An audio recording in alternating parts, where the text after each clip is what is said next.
All right, block 4 asked for it, so here you go. It's the geometry questions on 478 and 492. This was the day we started talking about prisms and cylinders, so you see a lot of stuff like this. In block 3, I did a lot of the problems in class, but block 4 walked in and said, well, that's no good. We want to see you doing. So there was a lot, and there was actually a lot of different questions. I think most people must have done different options in the 2 classes. So since this is already done, I said I would do this. I'll just kind of talk you through these. First of all, page 478, we have a cube here. They give you the total area and they ask for the edges and stuff. If the total area is 150, yeah, you could try to do that with saying, okay, that's lateral area plus 2 bases, and I know what the the bases are squares. I mean, it's kind of a pain to try to figure out lateral area and 2 bases. A lot of variables. In a cube, remember, and you should have realized this by problem 11, I think, because it's the 4th or 5th problem about cubes in a row, or the book thinks so anyway, that you should have known this, that by this time, 150 in terms of surface area of a cube, the surface area of a cube is actually 6 squares. They're all identical. If you unwrap a cube, it looks kind of like this. You have six identical faces. They're all squares, so if I divide that by 6, I know each square is exactly 25. If I have a square vary 25 and go from there, it's pretty easy. Okay. 16. What happens if you triple all the dimensions on a block? What happens to the surface area? What happens to the volume? Well, in the last chapter, we found out that area, when you multiply by, let k equal 3 here. If you multiply by all the lengths by k, the area of Ferb or the area of Isabella or what it was, the area is going to go up by a factor of k squared. K squared here is 9, so it's going to be 9 times bigger. And the volume, you don't really know this yet, but I don't think it's a huge stretch, and because you're supposed to discover it here, and I did it with variables. It'd be easier if I made up numbers. Anyway, the volume ratio is going to be k cubed. Okay. Again, this is all 3rd block stuff. 18, they give you the sides of a triangle, of a pyramid, or sorry, a prism. Don't do that. And they ask you to find all this stuff, lateral area, total area, and volume. For that, you need to be able to find the area of this triangle for a couple of those things, and then you're supposed to realize, oh, 9, 12, 15, that's actually a right triangle. Good, so I can find area because I need base times height be perpendicular in that triangle. So it's good that it's a right triangle. The perimeter times height, and I have all that stuff here. I don't think I need to talk through that. That's the one trick on that one. 19, you have an isosceles triangle, top and bottom, and they tell you the sides are 13, 13, 10. You do a little Pythagorean theorem in there, split that thing in half, and figure out that the height of that triangle is actually 12. So I can find the area of the triangle. It's half times 10 times 12. That's probably the trickiest part on that. Everything else is spelled out for you here in variables. 25, they tell you that, okay, if you knew this brick had a volume of 1,000 cubic centimeters and a weight of 1.2 kilograms, and the weight of a new one has a volume of 1,500 grams, volume 1,500 cubic centimeters. Sorry, I got interrupted there. Yeah, so the weight of a 1,000 cubic centimeter block is 1.2. What's the weight of a 1,500 centimeter? Yeah, weight and volume, those are kind of in the same dimension. Weight is something that fills up the volume, or volume is filled up by weight. So you can just do a straight proportion here and just find 1.5 times whatever this weight was, and you'll find that one. Okay. Number 26, and I'm still on page 478 here. Volume of this trapezoid base thing. The hard part about this is you got to find the area of the trapezoid in order to find that base. Also, the fact that they give you one dimension in meters, they give you the length in meters, and yeah, if you want, you have to make them agree. All this stuff was measured in centimeters. So I did everything in centimeters and converted to meters at the end. It might have been easier to convert this to 1 and 0.5 and 0.4. I don't know. But this is an isosceles trapezoid, so this 40 is the same as 40 right here. So if the whole top here is 100, then these parts sticking out have to be 30 and 30. With the 30 and the 50, you can find the Pythagorean thing, right triangle, the height is 40. So there you go. 27, there's a big block, and then they sort of cut 2 holes out of it. So I found the volume of the big block and took out the 2 holes. Volume was not so bad. Oh, and then they tell you that the weight is 1,700 kilograms per cubic meter. So I first of all had to convert to cubic meters, dividing by 1,000,000, because remember there's 1,000,000 cubic centimeters in a cubic meter, and then multiply that by 1,700 for the weight. This one, oh yeah, surface area, I forgot I had to do later. The volume's not so bad. It's kind of the same as this, but there's variables all over the place. Turns out there's like terms, and you can just combine them. I could have done that instead by finding the area of the front plus shape kind of thing, and then multiplying by the height of 3y would have worked as well. because I have a 3y here and 3y here. I could have done 6x times 6x minus 4x squared, and then taken that whole thing times 3y at the end. It would have been one term, would have been fine. The hard part's the surface area. What I did here was 4 times 4x plus 3y. That's kind of like the top face is that shape, and there's 4 of those.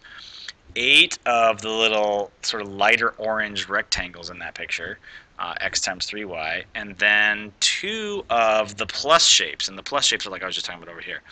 6x times 6x. 6x would be like the entire width of that thing straight across the top, or the way it's sitting, the height, because it's 4x plus x on each end. Sorry, it's kind of hard to explain without looking at the picture. Hopefully you're looking at number 30 on that page to see that. Okay. And then, yeah, you combine like terms, this is as far as you can go, because you got some xy terms made by those sides, and then everything else has x squared in it from the front. I did not use the book's formula for lateral area or lateral area on this, because I thought it was easier just to think about all these rectangles and things and add them up. There's no reason you have to use the book's pH formula every time. Really, surface area is about adding up outside areas, so I thought it was easier to do it one at a time there. All right, the other page. Again, this is what I was doing in the third block. Cylinder, they tell you the volume is 64 pi, and they want you to find the radius, if the radius equals the height. Well, the volume of cylinder comes from pi r squared h, but I know h is actually r, so I can call that r cubed and go ahead and solve for r. The tricky part might be that you haven't always solved an r cubed kind of situation. In the book, in the calculator, you can go to the math menu. I think it's the 4th thing in the math menu. 4 is what they call the cube root function. It looks like that or something. And so I can go cube root 64 and I'll get 4. Let me just check that. I think it's math 4. On my calculator, it's math 4. It's a cube root. All right, number 8, there's a cylinder, and they tell you the total area is this, and radius equals height, so find same thing. Total area, though, is lateral area plus 2 bases. Lateral area is the perimeter of the base, which is circumference here, times height, plus 2 of those circles. Radius equals height, so r times h is really r squared, so this turns out to be 2r squared plus 2r squared, or 4r squared. Solving that for r is not too bad. Okay, number 18, they tell you what happens if you, okay, this short fat one has double the radius of this one. This tall skinny one has twice the height of that one. So I made up a 2r and h and an r and a 2h. You could have made up numbers, that's a little bit scarier, but this is a little more general. Volume is pi r squared h, but r here is really 2r. Figure that out, you get 4r squared h. Here I have double the height. Pi r squared h now is really 2h. I figure that out, I get this. Comparing those is pretty easy. They're both terms in pi r squared h. This one's 2, this one's 4, so this one must be bigger.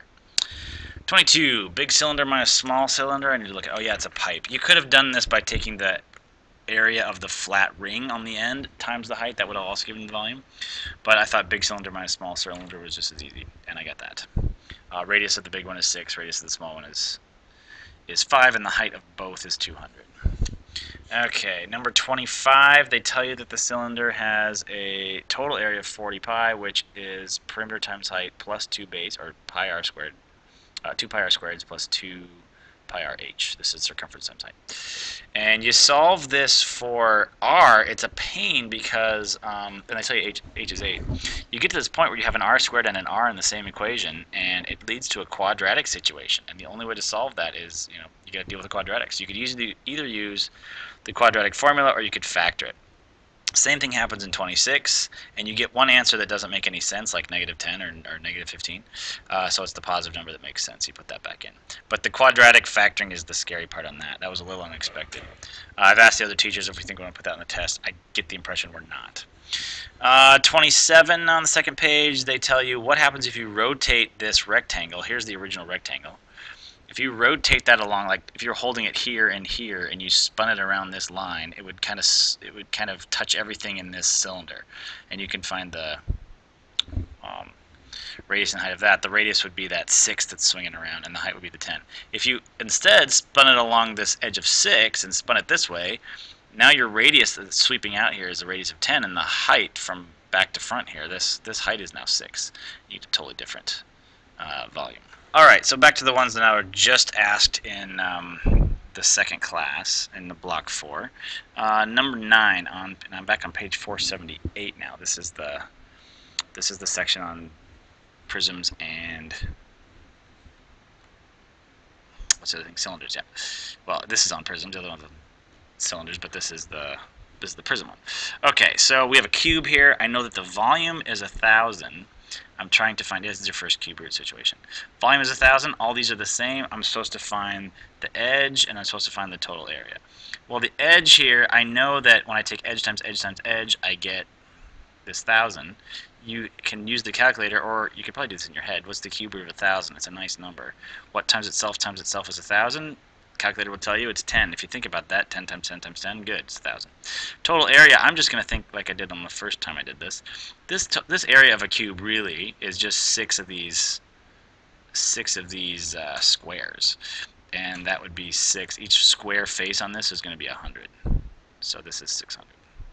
Whoops, I didn't do that in red. All right, they tell you we have a pentagonal prism here, and they tell you all these sides. 5.8. This is a really bad picture because my lengths don't match up.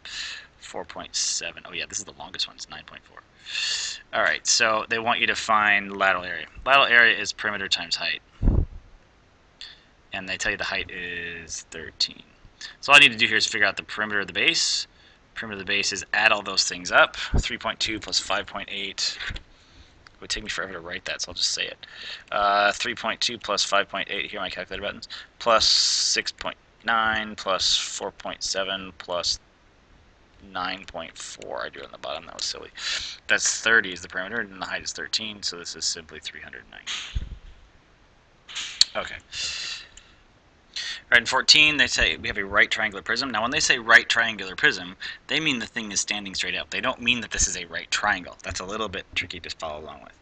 They tell you the lateral area is 120. They give you these three things, and they ask you to find height. Well, this is perimeter times height. 120 equals p times h. I know the perimeter. It's 4 plus 5 plus 6, which is 15. 15h is supposed to be 120, so h has to just be 8. We talked about this a little bit already. 15, if you have a cube and all the edges are e, and you double that and make a bigger cube, where the edges are 2e, what's going to happen to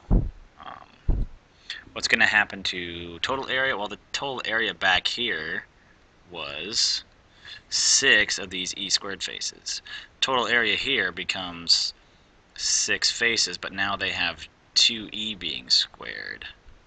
When you square 2e, of course, you get 4e squared. So it's 6 times 4e squared, which is 4 times bigger than it was. Volume here was, so 4 times on area. Volume was e cubed, and volume here is 2e times 2e times 2e, which is 8e cubed, which is all the same as it used to be, except for there's an 8 here all of a sudden. So this is 8 times bigger. Okay. All right, in 17, I'm supposed to find the lateral area, total area, and volume of this thing. Of course, there's no picture there, so maybe just drawing the picture is going to help.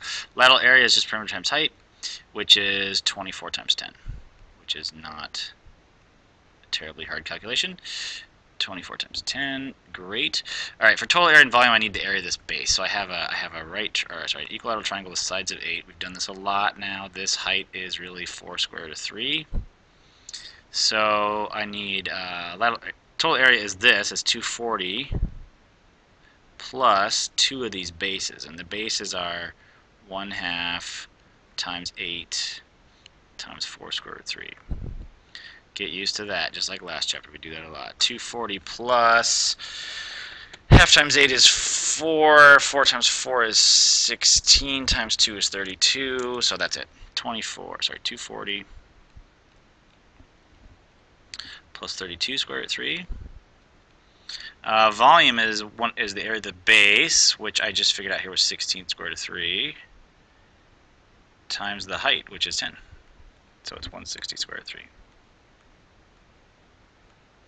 Should I write these formulas in here? This is LA plus 2B. This is not 2B. This is B times H. Okay, great. And you know what? That's about it for time on this video. I'm going to have to start another one to finish up these last few problems here. I'll see you in a minute.